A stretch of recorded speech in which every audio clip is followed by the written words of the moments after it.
Hare Krishna, bom dia. Eu sou o Lila Das, aqui do Yatra de Porto Alegre. E hoje vamos ler então do canto 4, capítulo 3, dois versos, que é o verso 8 e o verso 9. E o título do capítulo é Conversas entre o Senhor Shiva e Sati.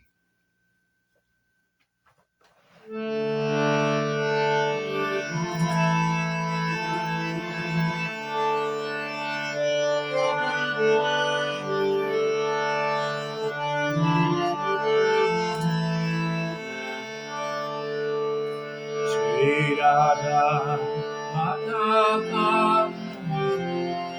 Jai Kunja Bihari Shri Radha Madhava Jai Kunja Bihari Gopi Chana Balava Jayo Girivaradari Gopi Chana Balava Girivaradari Yashodanandana Radhajanaranja Yashodanandana Radhajanaranja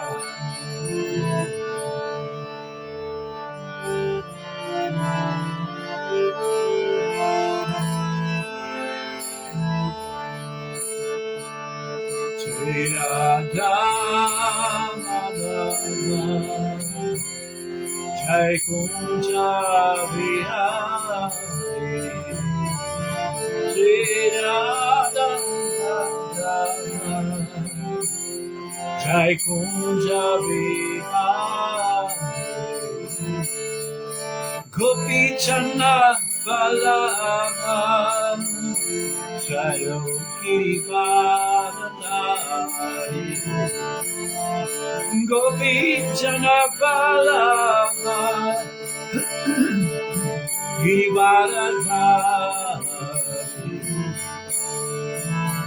Yashodanandana Brahmajanaranja Yashodanandana Brahmajanaranja Yamuna Tira Varachari Yamuna Tira Varachari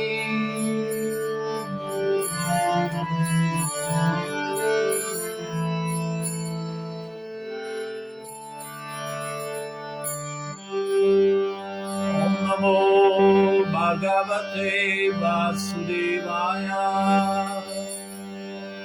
Om Namo Bhagavate Vasudevaya Om Namo Bhagavate Vasudevaya Om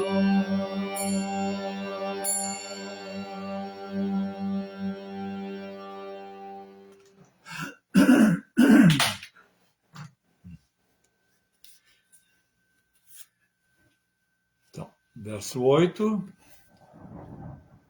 Prajapateste swashurasya sampratam Diryapito jaga mohatsava kila Vayancha tatra bisaramavamate Jadyartitami vibhuda vrajamtihi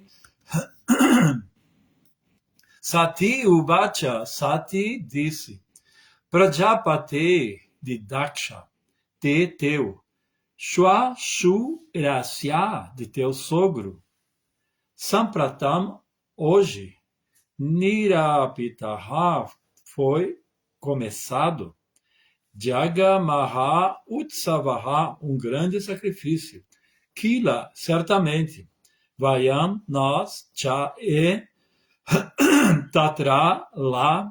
Abhisarama, podemos ir. Vama, ó, meu querido Senhor Shiva. Te, teu, yadi, se. Artita, desejo. Ami, esses. Vibhudaha, semideuses. Vrajanti, estão indo, ri, porque. Agora o verso. Sati disse, meu querido senhor Shiva, teu sogro vai agora executar grandes sacrifícios, e todos os semideuses, tendo sido convidados por ele, estão indo para lá. Se desejares, podemos ir também. Vamos ver o significado de Srila Prabhupada. Sati sabia da tensão entre seu pai e seu esposo, mas de qualquer modo expressou a seu esposo, Senhor Shiva, que uma vez que tais sacrifícios aconteceriam na casa de seu pai, e tantos semideuses estavam indo para lá, ela também desejava ir, mas ela não pôde expressar seu desejo diretamente. E desse modo disse a seu esposo que, se ele desejasse ir, então ela também poderia acompanhá-lo. Em outras palavras, ela apresentou seu desejo muito polidamente a seu esposo. Então, agora o verso 9. Tasmin bhaginyo mama bhartribi swakair dhruvam gamishyanti surididrishavaha aham cha tasmin bhagavata bhikamaye saho panitam paribharham maritum. Tasmin, naquele sacrifício, Bhaginyaha, irmãs, Mama, minhas, Bhartribihi, com seus esposos, Swakaihi, seus próprios, Dhruvam, certamente, Gamishanti, irmão, aliás, irão, Surit Didrikshavaha, desejando encontrar-se com os parentes. Aham, eu, cha e tasmin, naquela assembleia. Bhavata, contigo, Senhor Shiva.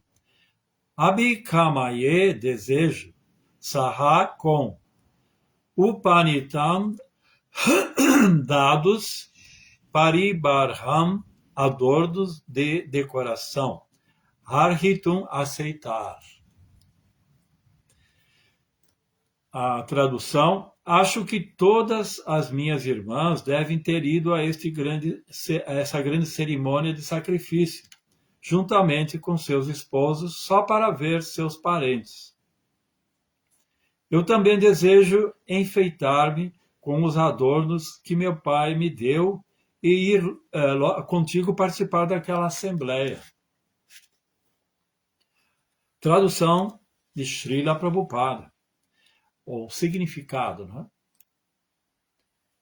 É muito natural na mulher o desejo de enfeitar-se com adornos e belas roupas e acompanhar seu esposo a funções sociais.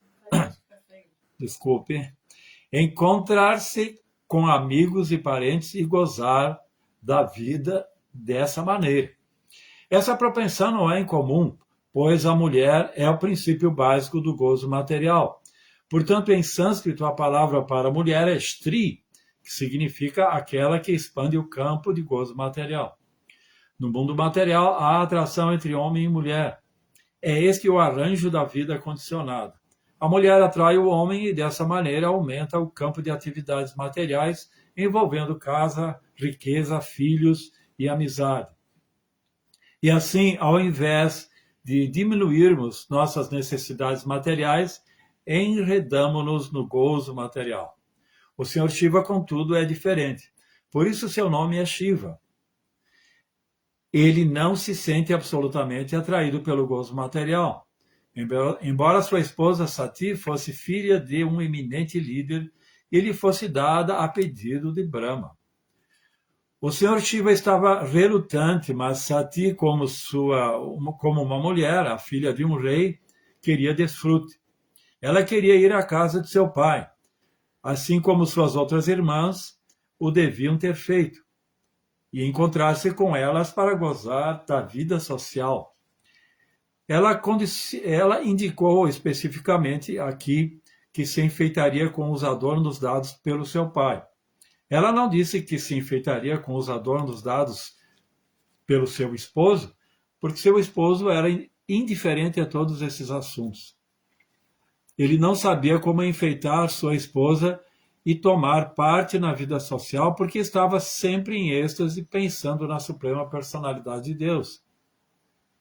Segundo o sistema védico, uma filha recebe um dote suficiente no momento de seu casamento, e por isso Sati também recebera um dote de seu pai, e os adornos estavam incluídos. Também é costume que o esposo dê alguns adornos, mas aqui menciona-se particularmente que o esposo dela, sendo materialmente despojado, não pôde fazê-lo. Portanto, ela queria enfeitar-se com os adornos dados por seu pai. Sati tinha a sorte de que seu senhor esposo Shiva não pegasse os seus adornos para vendê-los e gastá-los para comprar ganja. Porque aqueles que imitam o Senhor Shiva fumam ganja, né, que é a maconha. Sacrificam todos os utensílios domésticos. Eles pegam toda a propriedade de sua esposa e gastam em fumar, em intoxicação e outras atividades semelhantes.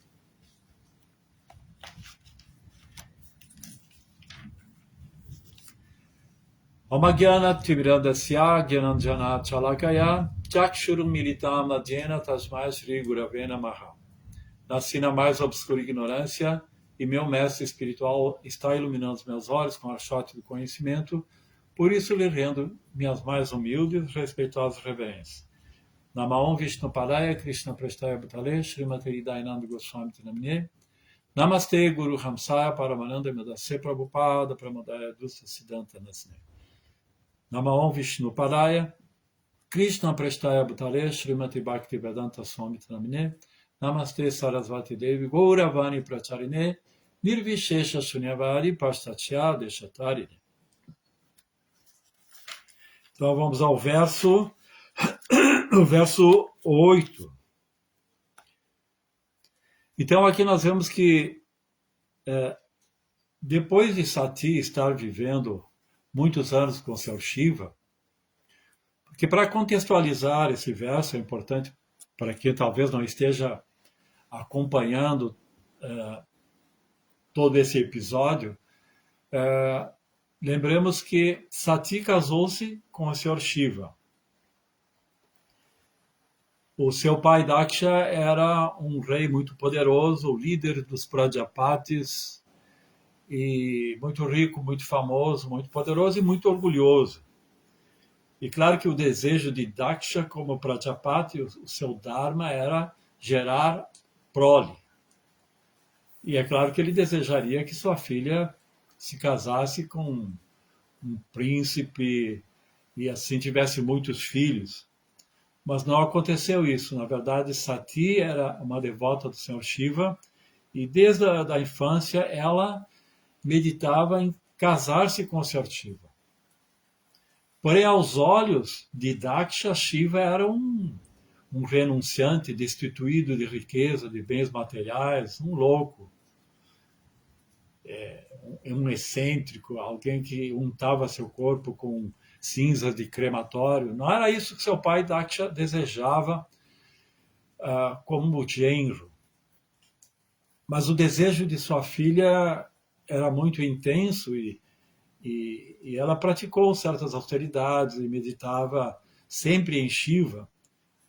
Até que aconteceu essa cerimônia de Swayamvara, que seu pai Daksha queria casar a sua filha. Então, todos os príncipes bons candidatos para sua filha foram convidados para essa cerimônia. E existe um momento dessa cerimônia de Swayamvara cuja característica, essa cerimônia tem uma característica bem peculiar, que na verdade a princesa vai escolher o príncipe. Então estavam ali presentes todos os príncipes e chegou o momento em que ela consumaria sua escolha, pondo a guirlanda no pescoço daquele que seria o eleito, né, o escolhido. E quando ela foi oferecer a sua guirlanda, Shiva não estava presente. É claro que Shiva não estaria presente ali. E o que ela fez? Jogou a guirlanda para o alto e chamou pelo nome do Senhor Shiva. E Shiva, que havia já sido conquistado pela devoção de Sati, manifestou-se no ar e aceitou a guirlanda. Então todos viram Shiva manifestar-se, a guirlanda cair no pescoço de Shiva, como demonstração de que ele aceitou Sati como esposa, e logo desapareceu.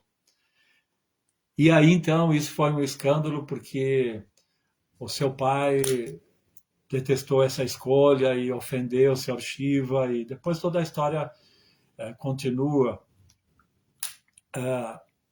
Mas eu queria aqui relatar que Sati aceitou Shiva como esposo e depois foram morar em Kailas. Kailas é a morada do Senhor Shiva. E alguém poderia perguntar o que Shiva estaria fazendo ali presente. Claro que ele não estaria ali presente numa cerimônia de Swayamvara, competindo com outros príncipes, porque Shiva é completamente renunciado. Ele não está assim no mal da paixão como um kshatriya. Ele só se manifestou para aceitar a guirlanda de Sati e depois desapareceu e veio buscar Sati e foram viver no Monte Kailas. E alguém poderia perguntar como é que uma princesa, filha do grande Daksha, tão rico, tão opulento, aceitou ou queria casar-se com uma personalidade como Shiva? Porque Sati, na verdade, como um conhecimento mais oculto de todo esse passatempo, arquetipicamente, Shiva e Sati representam o casamento de espírito e matéria. Shiva representa todas as almas espirituais que irão atuar nesse mundo material e interagir com a matéria. E Sati representa a própria matéria, a mãe natureza. Então, esse casamento é um casamento arquetípico que acontece sempre, eternamente, sempre que há uma manifestação desse mundo material, porque esse mundo material só existe devido à união do espírito e matéria. Quando o espírito se une ao corpo, o corpo assume vida, assume movimento, assume uma forma, uma existência. E assim, de uma forma universal, acontece esse casamento de espírito e matéria representado por Shiva e Sati. Outros nomes também, como Uma, como Durga, como Parvati, né? Tem muitos nomes essa esposa de Shiva, que é a divindade da matéria, a mãe natureza. Então, Sati se comprazia muito em viver com seu amado em Kailas. Esse Kailas é a morada do Senhor Shiva. E ali não é uma caverna ou um lugar desértico, ali é um lugar celestial belíssimo, assim, belos jardins celestiais, a natureza esplêndida, as entidades vivas. Então, ela desfrutava dessa atmosfera celestial. E também ela desfrutava muito da companhia do Senhor Shiva, que atuava como mestre e como esposo. Ela, como esposa, tinha sua intimidade com o Senhor Shiva, né? O romance de esposo e esposa, e isso era muito gratificante para ela. E principalmente porque Shiva contava muitos passatempos, muitas histórias, e muitos ensinamentos. E ela, então, por muitos anos, desfrutou desse relacionamento. Mas acontece que um episódio comprometeu esse relacionamento conjugal, essa madúria. Porque antes de acontecer que Sati manifestou o desejo de participar da cerimônia, esse festival, essa festividade ou esse sacrifício, que era como um grande encontro, um grande acontecimento cósmico, em que participavam todos os semideuses, né? Como está descrito aqui, todos colocavam suas melhores roupas, joias, e iam participar desse evento. Os principais semideuses estariam presentes. No caso, Shiva não foi convidado, porque Daksha manifestou uma inimizade, né, Shiva e Daksha. E antes de acontecer isso, de Sati manifestar esse desejo, mostrando que ela ainda tinha apego a isso, aconteceu um episódio de que um dia Shiva convidou Sati para ir até a floresta de Dandakaranya, que é onde o senhor Ramachandra, sua esposa Lakshmana, foram exilados, onde esse casal divino, Sita e Ram, Lakshmana, realizaram os passatempos do seu exílio, estavam na floresta. Ali existia um mestre chamado Agastya Muni, e eles foram até o eremitério de Agastya Muni para ouvir os passatempos do seu Ramachandra. Mas, no caminho, Ramachandra se manifestou e Shiva, quando viu Ramachandra, porque Shiva é um adorador de Ramachandra, Ramachandra é seu mestre. E quando Shiva viu Ramachandra, ele correu e prestou reverências, Dandavata. Só que Ramachandra estava num momento dramático e pesaroso em que ele estava procurando a sua esposa que havia sido raptada. E ele estava chorando, ele estava lamentando pela ausência da sua esposa. E Sati, quando viu que o seu esposo, que é um deus, prestou reverências para um grihasta, assim envolvido por um certo sentimentalismo e lamentando o rapto de sua esposa, tá? Como ela não conhecia, não entendeu que Ramachandra é o senhor de Shiva também, ela interpretou dessa maneira mundana, superficial. E quando Shiva voltou até ela, até Sati, ela achou muito estranho e até condenou a atitude de Shiva, explicando como você, que é um deus, uma divindade, presta reverências, Dandavata, né? Que é a reverência que a pessoa se prostra no chão como uma vara, né? Que é a mais humilde, né, das atitudes diante de uma grande personalidade. Como você prestou reverência para um grihasta que estava lamentando a perda da sua esposa. E Shiva se sentiu muito ofendido por isso. E teve uma grande decepção com Sati. Porque, num sentido, ela duvidou e desdenhou a presença do seu mestre espiritual.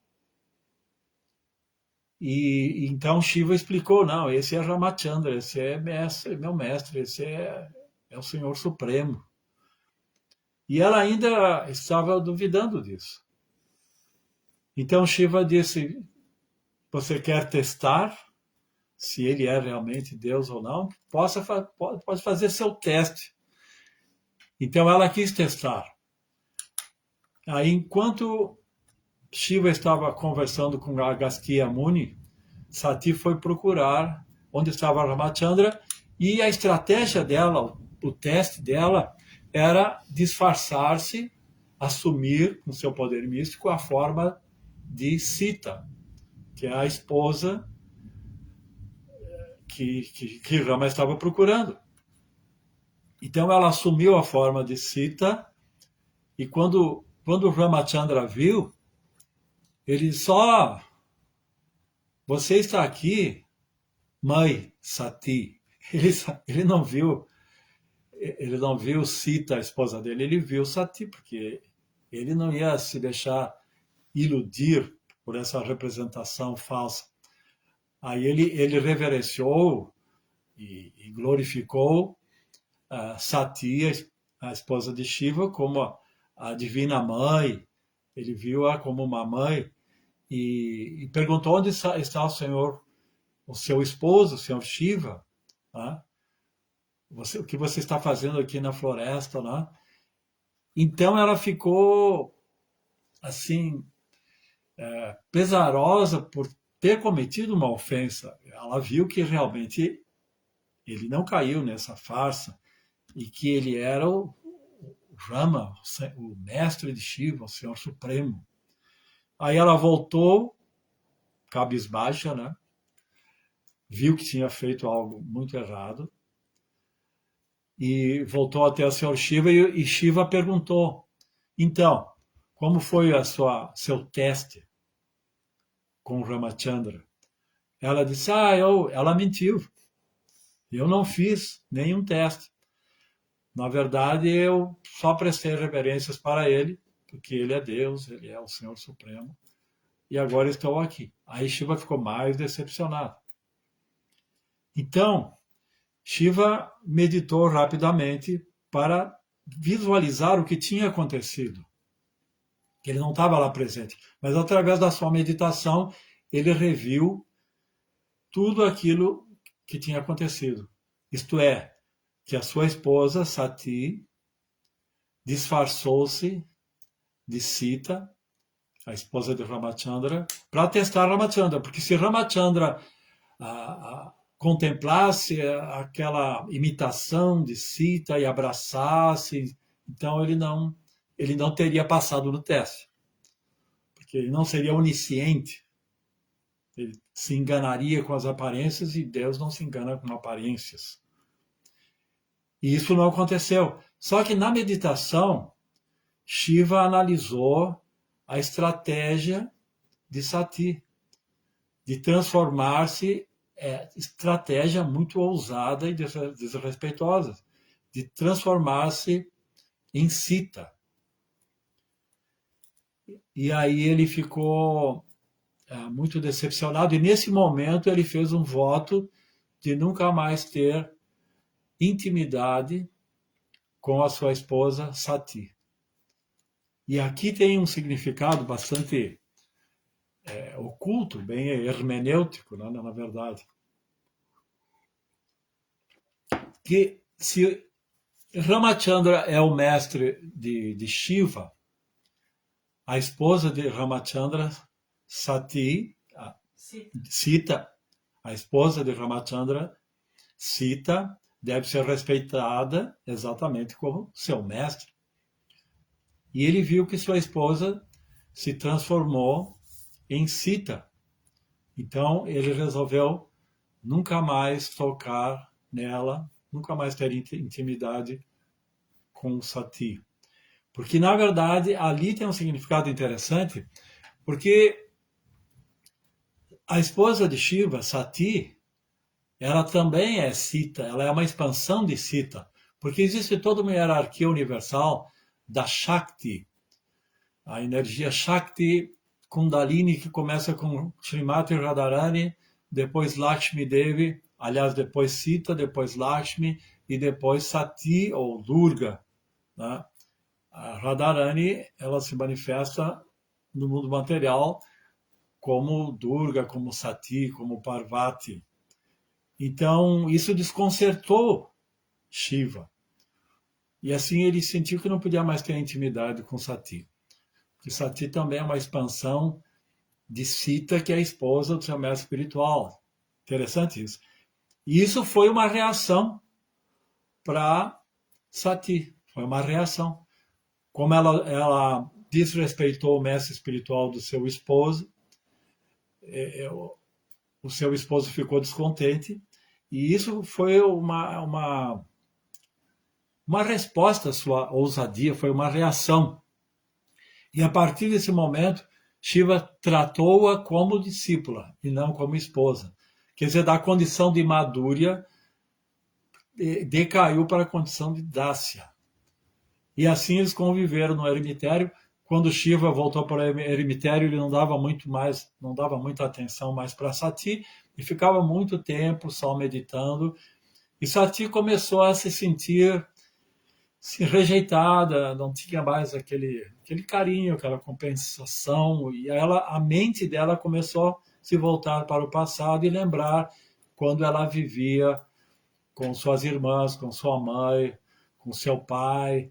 E aí, como aconteceu essa cerimônia, né, ela estava ali no Monte Kailas e via as semideusas passarem, todos indo para essa festividade, para esse sacrifício. Aqui, como diz, né, com joias. Né? E ela também lembrou que ela tinha recebido o dote do seu pai, joias e roupas, né? Roupas luxuosas, né? Luxuosas. E então ela desejou, né? Natural. Só que ela sabia que Shiva havia tido essa contenda com o seu pai e ela não pediu isso diretamente. Aqui chegamos a esse verso. Né? Então ela falou, Sati disse, meu querido senhor Shiva, teu sogro vai agora. Ele lembrou que ele tinha o sogro lá, que era o pai dela, e que ia ter essa festividade, e se ele desejasse, ela falou, ela iria também. Ela não disse, eu quero ir e você tem que aceitar, né? Como atualmente as esposas que não seguem o sentido védico já obrigam o esposo, desrespeito. Ela primeiro desejou que o esposo aceitasse isso. Mas o que nós vamos ver depois dos versos seguintes é que nos versos seguintes nós vamos ver que Shiva desaconselhou que ela fosse nesse encontro. Só que, como havia se passado bastante tempo, e Sati, como filha de Daksha, achava que se o pai contemplasse o rosto de sua filha, ele mudasse de ideia e acolhesse a sua filha, e a sua mãe e suas irmãs a receberiam. Ela achou que não teria problema em ir, porque Shiva não quis ir, mas permitiu que ela fosse. Depois de aconselhá-la a não ir explicar, né, que Daksha não via a Shiva como ela via. Daksha tinha uma consciência materialista e Daksha estava muito decepcionada com ela porque ela não obedeceu. E isso era mais forte do que a afeição pela sua filha. Isso feriu o orgulho dele. Tá? Shiva explicou tudo isso, nós vamos ver nos versos seguintes. Mas mesmo assim ela quis ir e Shiva entendeu que não podia impedi-la. Então quando ela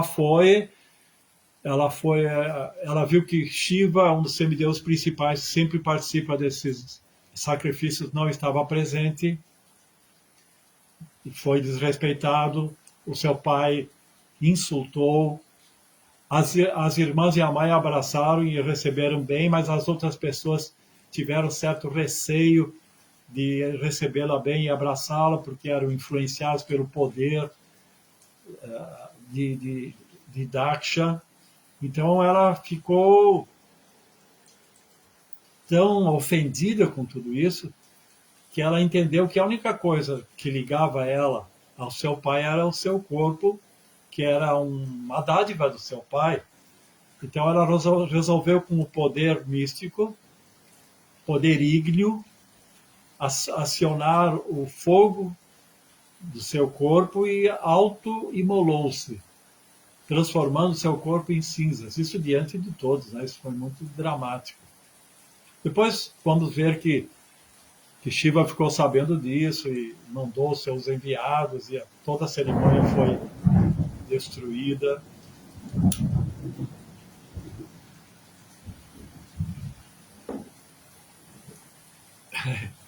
Então, como estão vendo aqui, está tendo uma chuva muito forte, com trovoadas, né? Então, esse passatempo que eu contei anteriormente, ele mostra como a relação entre Shiva e Sati já estava comprometida. Agora, no verso 9, aqui mostra como Sati ainda tinha apego à sua família, a seu status de princesa. Então, ela ainda queria desfrutar de vestir essas roupas régias, com joias, que isso é natural para uma mulher. Pois aqui no significado está explicado, aqui no significado está bem explicado que a mulher em si é chamada de Stri, em sânscrito, porque ela propicia a prosperidade material. Se um homem se atrai por uma mulher, se um homem deseja meditar na floresta, num templo, numa caverna, ele vai viver uma vida simples, sem compromissos. O único compromisso é buscar a espiritualidade, a autorrealização. Mas se ele casa com uma mulher, ele vai ter deveres relacionados a isso. E como o Chanakya Pandit dizia, é desonroso um grihasta que não é próspero. Se é para você ser grihasta, você tem que ser próspero, né? Grihasta é pai de família.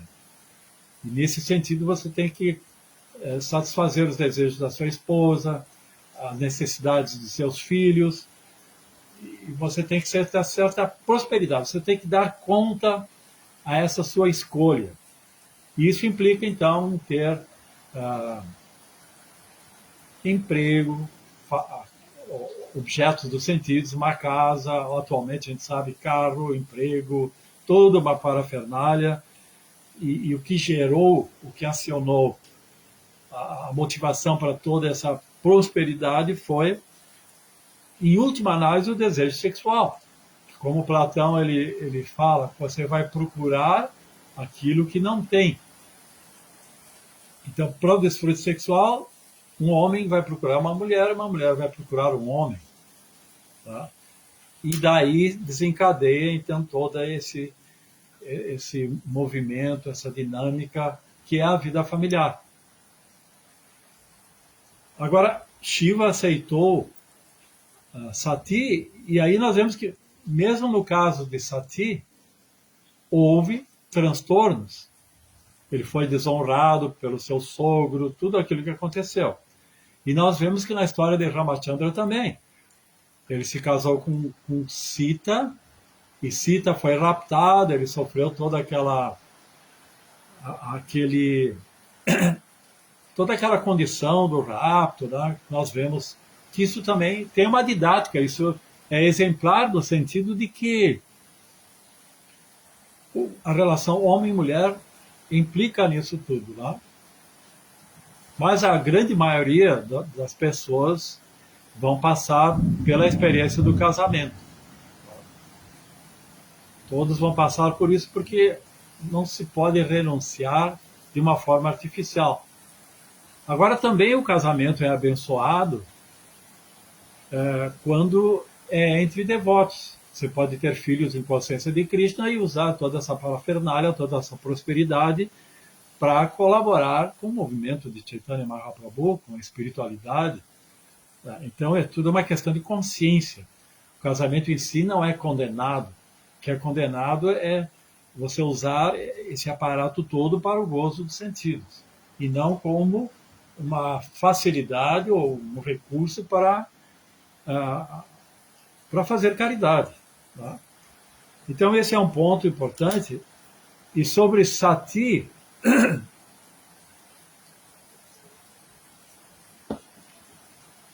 o que aconteceu com Sati depois que ela auto-incinerou-se, depois que ela reduziu seu corpo a cinzas? Aconteceu que ela nasceu como filha de Himavan, e a sua mãe é Kama Manaka. Himavan e Manaka. Himavan é o rei dos Himalaias. Então ela nasceu também como uma princesa. O senhor das montanhas, senhor do Himalaia, Himavan, e Manaka, a sua mãe.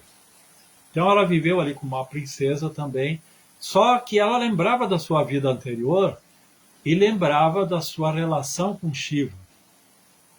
Então, novamente, desde criança, desde pequena, ela desejava casar-se com o Sr. Shiva.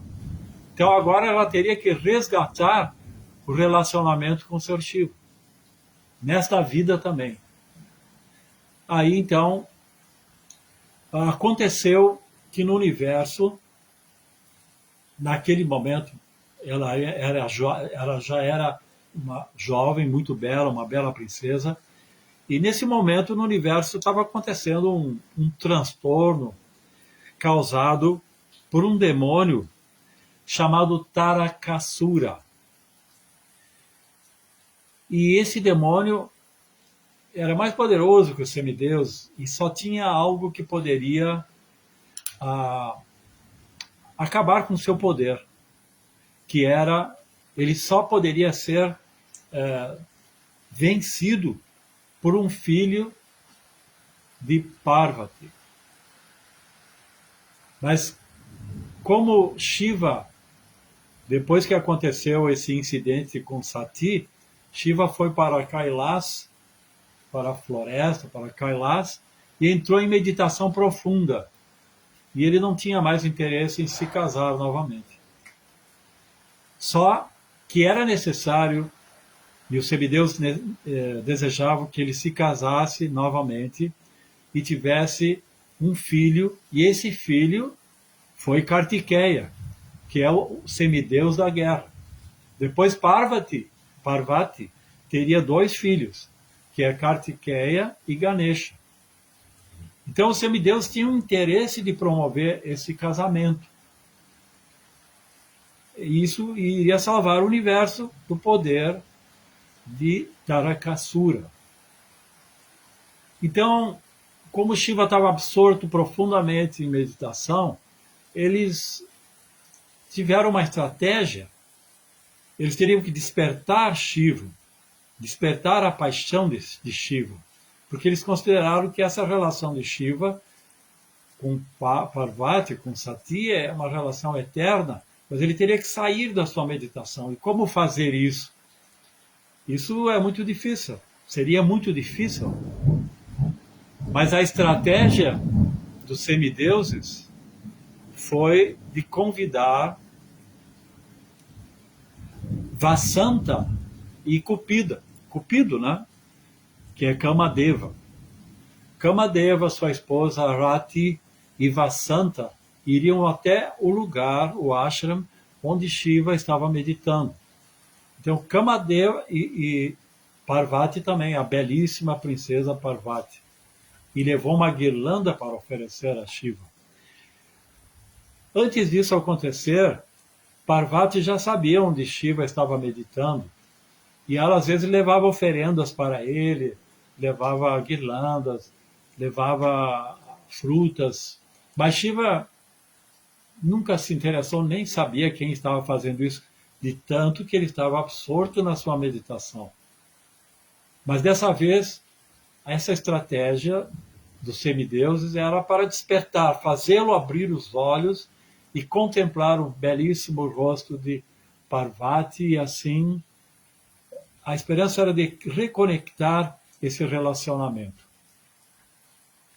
Então, a divindade da primavera, junto com Kamadeva, porque a primavera é associada a Kamadeva, a luxúria, né? Porque a primavera é uma estação propensa à procriação. Vemos assim que os animais, insetos e todos são mais propensos a gerar na primavera. Tanto é que, lembrando do passatempo de Pandu, ele caiu em tentação com Madri, num dia de primavera, belíssimo, né? Agradável, quando ele contemplou Madrid com roupas esvoaçantes, ele caiu em tentação.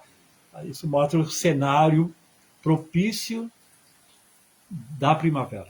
Então, os dois juntos foram até o ashram, onde Shiva estava meditando, ali contemplaram aquela expressão de introspecção, e Kamadeva, de trás de um arbusto, lançou uma flecha de flores, que essa flecha de flores de Kamadeva, de Cupido, ela é fatal, é certeira. Quando atinge alguém, ele é completamente tomado pela paixão, pela luxúria. E isso aconteceu quando a flecha atingiu Shiva, ele se distraiu e abriu os olhos. E quando ele abriu os olhos, ele ficou irado, porque a sua meditação foi perturbada. E ele quis saber quem perturbou a sua meditação, quem ousou tirá-lo do samadhi. E ele viu diante de si o belo rosto de Parvati, que estava muito próximo dele, porque ela ia pôr uma guirlanda no seu pescoço.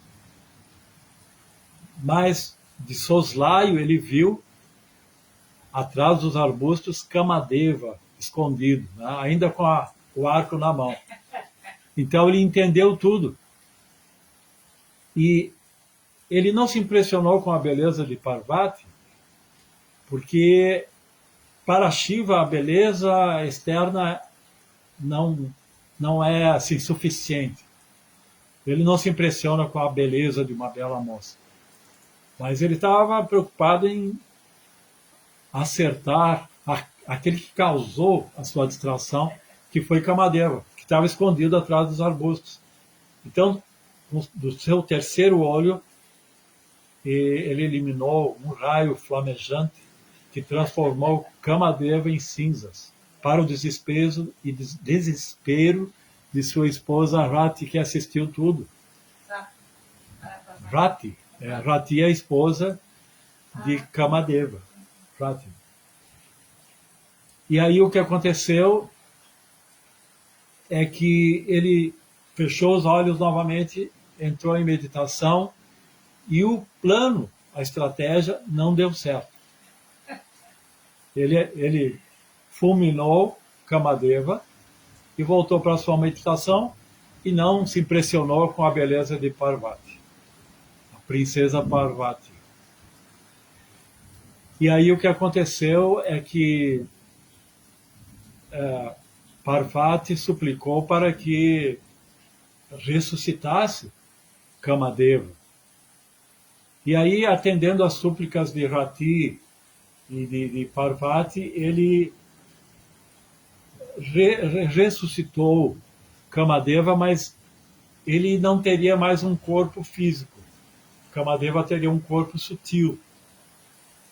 E ele só teria um corpo físico em Dwapara Yuga quando Krishna viesse nesse planeta novamente, e ele seria ele se manifestaria como Pradyumna.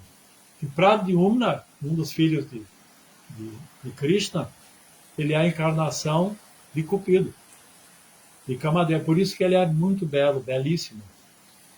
E depois ele se casou com outra encarnação de Rati também. Bem interessante como tudo desencadeia-se, né, nas estruturas védicas. Então, o que Parvati, tudo isso que eu estou contando é narrado no Shiva Purana. Nós não vamos ver isso no Bhagavatam, mas isso é uma história do Shiva Purana. Aí Parvati entendeu que Shiva não se impressionou só com a sua beleza. Para conquistar Shiva, teria que ter uma beleza interior. E para isso, para reconquistar Shiva, ela foi para a floresta e praticou austeridades muito severas. Meditava no gelo, ela meditava no meio do verão, no meio de 4 fogueiras, tudo isso para transcender os sentidos. E depois de muitas austeridades, Shiva, observando tudo isso, se atraiu por ela, no sentido de que viu que seu amor por ele era genuíno e puro. Nós podemos ver que nesse processo todo, isso foi tudo a purificação de Sati, porque Sati ainda tinha desejos materiais, ainda tinha identificações com esse mundo. E com o sacrifício de auto-incinerar seu corpo foi um primeiro passo de renúncia, e depois todas as austeridades que ela praticou, tudo isso tornou-a digna de ser esposa do Senhor Shiva. E Shiva, em meio a todas as austeridades, reconheceu então a genuidade, como era genuíno o amor de Parvati, e ele quis testá-la, então. Então ele se disfarçou-se de um Brahmana muito belo, e foi até ela e começou a criticar a atitude dela. Ele disse: você está praticando tanta austeridade, para quê? Para uma pessoa que nem é muito belo, nem é um príncipe, ele unta seu corpo com cinzas, e ele parece muito louco, e a associação dele é a pior possível, com fantasmas, demônios. Será que vale a pena você praticar toda essa austeridade e tudo isso para se casar com uma pessoa assim? Aí ela ficou muito irada, né? E começou a defender a grandeza de Shiva e tal, e argumentar e derrotar todos esses argumentos. Aí Shiva, que estava disfarçado de Brahma, desse Brahmana, assumiu a sua forma como Shiva e disse: a partir de hoje eu serei servo da sua devoção. Serei servo da sua devoção. E então, ali que se consolidou o casamento, ali que se consolidou o resgate da relação de Shiva e Parvati. E depois, então, Shiva foi pedir a mão dela para Himavan, que é o senhor do Himalaia, o rei, e tiveram um casamento, né? Mas ali todos aceitaram. Himavan, Manaka, o sogro, a sogra e a família, todos aceitaram esse casamento, entendendo a grandeza de Shiva. Ainda era Daksh, o pai? Não. A minha esposa perguntou se ainda era Daksha o pai. Não, agora, nesse novo nascimento dela, nessa nova encarnação, o pai era outro, era o deus do Himalaia, o rei do Himalaia, Himavan e Manaka. Já eram outros pais, e muito mais avançados espiritualmente do que foi Daksha. Muito mais avançados. Então, esse passatempo é muito interessante. E agora, para encerrar, agora me ocorreu que para Shiva não foi o bastante contemplar a beleza de Parvati. Porque nesse mundo material, a luxúria, a paixão, a luxúria é um reflexo pervertido do amor original que se tem por Krishna, por Deus. Então, é um reflexo pervertido. Se pudéssemos reverter a luxúria em amor puro, então isso seria um resgate. Agora é interessante que no mundo material, a primeira coisa que atrai um homem é a beleza da mulher. E a primeira coisa que atrai uma mulher é a beleza do homem, né? O poder do homem, essas qualidades que dizem respeito ainda ao corpo. Então, deve se transcender gradualmente esse poder de atração, esse fascínio que a beleza material nos propicia. Então, no livro agora vamos à filosofia ocidental. No livro de Platão, chamado O Banquete, ali os convidados eram convidados a explicar o que cada um entendia a respeito da beleza e do amor. Porque na filosofia védica a beleza é associada ao bom, ao bem, ao amor. A beleza é associada diretamente. Então, quando foi a vez de Sócrates explicar o que ele entendia por amor, por beleza, ele relatou que havia conhecido uma profetisa chamada... Essa profetisa é Diotima. Ela se chamava Diotima. E ela ensinou a arte do amor, o significado do amor, como transmutar a paixão na beleza divina e eterna, no amor divino e eterno. E aqui ele apresenta, ele repete que Diotima é tida como uma das primeiras e únicas e raras filósofas da Grécia Antiga. Inclusive, as mulheres não eram respeitadas assim como intelectuais, como alguém que tivesse o potencial de ser uma filósofa.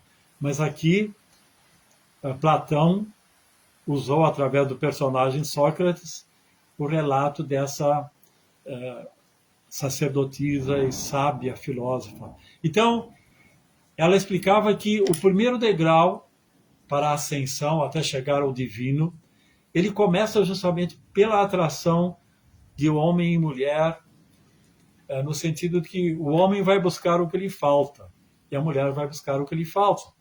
Então, existe essa atração de opostos. O homem se atrai pela beleza da mulher e vice-versa. Mas, num grau superior, ele vai entender que a beleza que está naquele corpo, naquela mulher, não é exclusiva.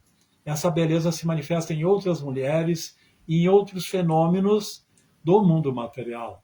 A beleza em si, o que Platão diria que é uma ideia, na verdade, né? A beleza em si é uma realidade universal que se manifesta de muitas maneiras, em muitas manifestações aqui do mundo material. Então ele começa a ver essa beleza presente em outras mulheres, ele vê que aquela mulher não é dona da beleza. A beleza é algo que se manifesta, inclusive, temporariamente, que com o tempo aquela mulher vai perder aquela beleza, aquele homem vai perder aquela beleza. Então ele entende que o corpo pode perder a beleza, mas a beleza em si não vai deixar de existir. Isso que ele entende num segundo grau, porque isso se chama a escala de Diotima. É uma escada de 6 degraus. Primeiro passo, a beleza mundana. Segundo passo, a existência da beleza como uma energia universal. Terceiro passo é que o homem vai perceber que aquele corpo é a manifestação, que dentro daquele corpo existe uma alma, e o que dá vida para esse corpo, e o que torna esse corpo interessante, é a existência dessa alma que está no corpo. A mesma mulher que lhe atraiu, sem esse espírito, se transforma num cadáver e perde todo o atrativo. Então, ele vai buscar e entender que a verdadeira beleza, ela é essa que vem da ânima, da alma, que dá existência a essa forma. Então, ali ele vai se esforçar em desenvolver qualidades e virtudes, e ela também para atrair não só pelo corpo, mas pelas virtudes psíquicas, morais, éticas. Então, esse é o terceiro estágio. E o quarto estágio, ele vai ver que existe beleza no que nós podemos chamar de Dharma. Existem as leis universais que regem a justiça em si, todas as virtudes que propiciam o bem-estar e a harmonia do universo.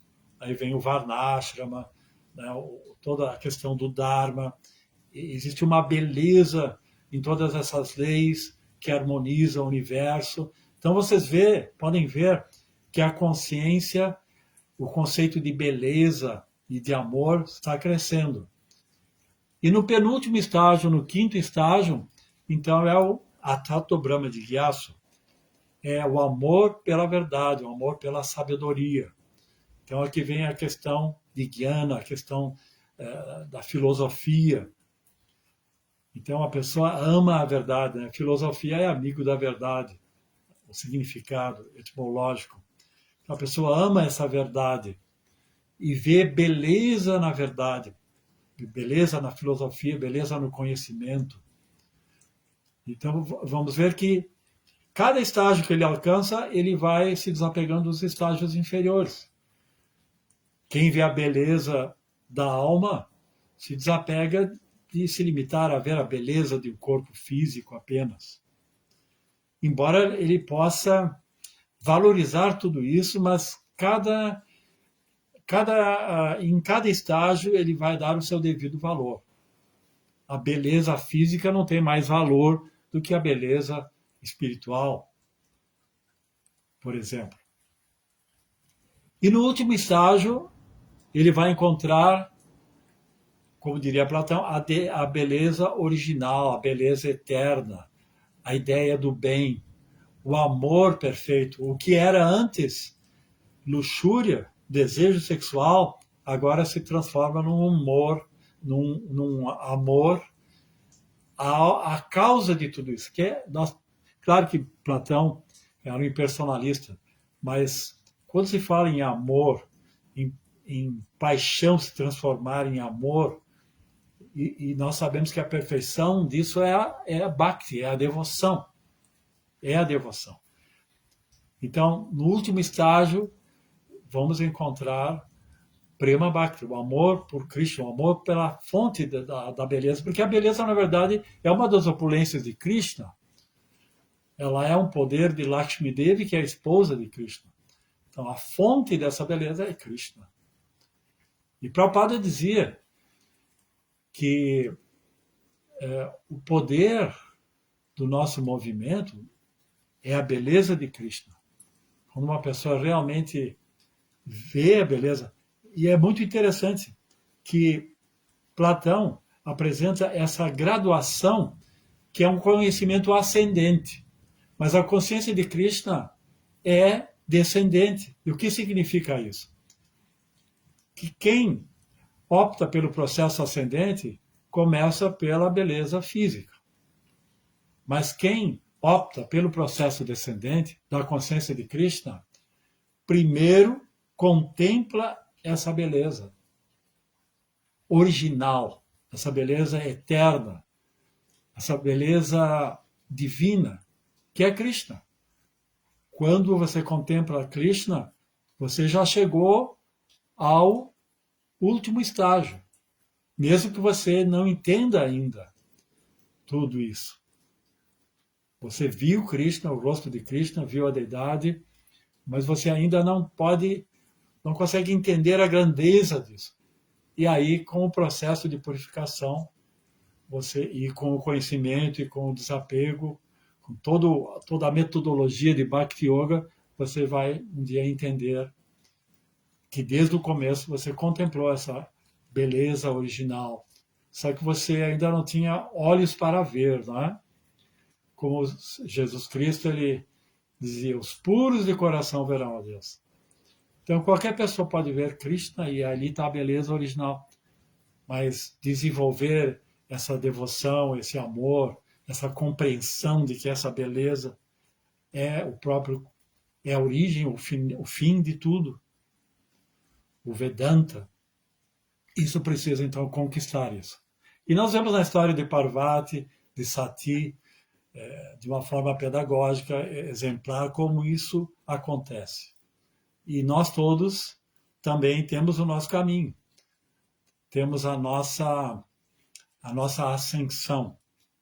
Isso acontece nessa era de Kali através de um processo que foi trazido aqui por Srila Prabhupada, aqui no Ocidente, por Chaitanya Mahaprabhu, que é o próprio cantar do mantra Hare Krishna, que é o nosso método. O cantar do mantra Hare Krishna faz com que nós possamos, de uma forma assim mais simplificada, espontânea e natural, chegarmos a esse grau de perfeição. O Varnashram representa bem isso, né? O Varnashrama é um estágio, uma condição, né? Essa metodologia inclui a cultura védica como um todo, que é focada na autorrealização. Então, eu acho que já falamos demais até. Eu gostaria de agradecer o convite para Vilma Das, Haridarshana, os encarregados desse programa, a presença de todos. Se alguém tiver algum comentário, alguma colocação, agora eu vou tentar ler então aqueles que participaram. Débora Franco Splendore, Hare Krishna, bom dia, todas as glórias.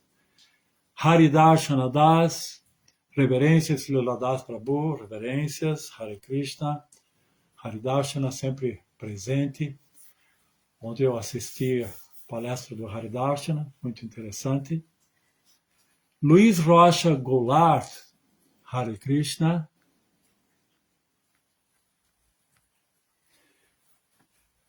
Então, se alguém não tem mais nenhuma pergunta, né, esses são os participantes hoje.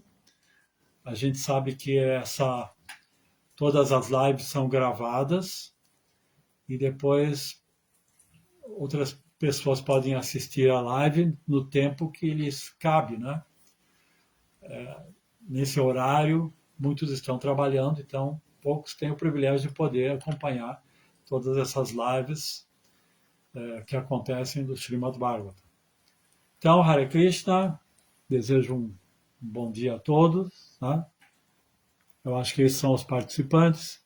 Luiz Rocha Goulart, Haridarshana Das e Débora Franco Splendore. Hare Krishna, um bom dia a todos.